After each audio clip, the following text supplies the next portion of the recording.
नव्या सरकारच्या शपथविधीसाठी आता अवघे 24 तास उरलेले आहेत। मात्र मंत्रिपदाची माळ ही कोणाच्या गळ्यामध्ये पडणार याची उत्सुकता ही सगळ्यांनाच आहे।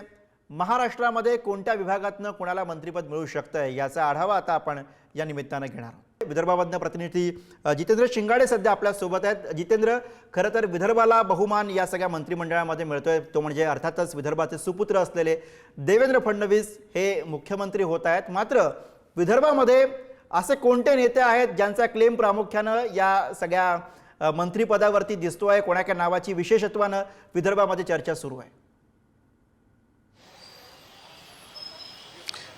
गुरु, जसं तुम्ही म्हटलं की सर्वात महत्त्वाचं पद आणि राज्यातील सर्वोच्च पद जे आहे ते विदर्भाला मिळते आणि ते नागपूरला मिळते। म्हणजे देवेंद्र फडणवीस हे मुख्यमंत्री पदावर पुन्हा एकदा विराजमान होत आहेत। मात्र त्यानंतर मंत्रिमंडळात संभाव्य चेहरे कोणते असतील तर त्याविषयी जर आपण चर्चा केली तर एक नाव जे समोर येते की ते म्हणजे भाजपचे प्रदेशाध्यक्ष चंद्रशेखर बावनकुळे। चंद्रशेखर बावनकुळे हे 2014 मध्येही मंत्री होते, ऊर्जा खातं त्यांच्याकडे होतं। त्यानंतर त्यांचं तिकीट नाकारण्यात आलेलं होतं। मात्र 2000 नंतर त्यांना विधान परिषदेवर नेमण्यात आलं आणि आता विधानसभेमध्येही त्यांची निवड झालेली आहे। त्यामुळे चंद्रशेखर बावनकुळे हे संभाव्य मंत्रिपदाच्या रेसमध्ये आहेत असं म्हणावं लागेल। शिंदेंच्या शिवसेनेचा जर विचार केला नागपूर जिल्ह्यासाठी तर नागपूर जिल्ह्यासाठी जे आहेत ते आशिष जयस्वाल रामटेकचे शिंदेंचे उमेदवार जे आहेत, आमदार जे आहेत, त्यांचं नाव एक आघाडीवर आहे, तेही होऊ शकतात। विदर्भाचा विचार केला तर दुसरे हेवीवेट मंत्री जे आहेत किंवा हेवीवेट नेते भाजपमधील सुधीर मुनगंटीवार चंद्रपुरातून त्यांचंही नाव विचारासाठी घेतलं जाऊ शकतं किंवा त्यांनाही किमान मंत्रिपद मिळू शकतं अशीही शक्यता वर्तवल्या जात आहे।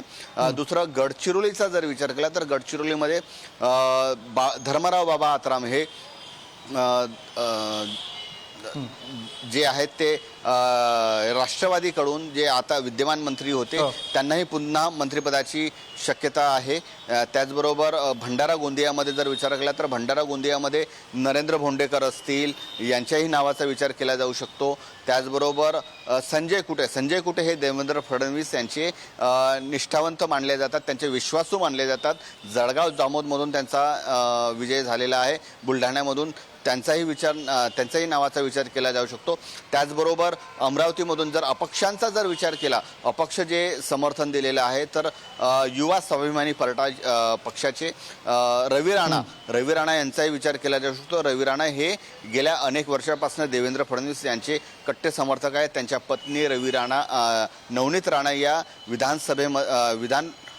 लोकसभेमध्ये जे आहेत ते उमेदवार होते आणि या उमेदवारी भले त्या पराभूत झालेले असतील मात्र ते देवेंद्र फडणवीस यांचे कट्टर समर्थक असे बरोबर आहे। त्यामुळे राणांना सुद्धा संधी मिळणार का जितेंद्र हे आपल्याला बघावं लागेल। खरं तर आता काही तास उरलेले आहेत आणि या सगळ्या तासांमध्ये या सगळ्या चर्चा होणार आहेत। त्यामुळे जे कोणी इच्छुक आहेत त्यांच्यासाठी अर्थातच धाकधूक वाढवणारे हे पुढचे काही चर्चेचे तास असतील। धन्यवाद या सगळ्या माहितीसाठी।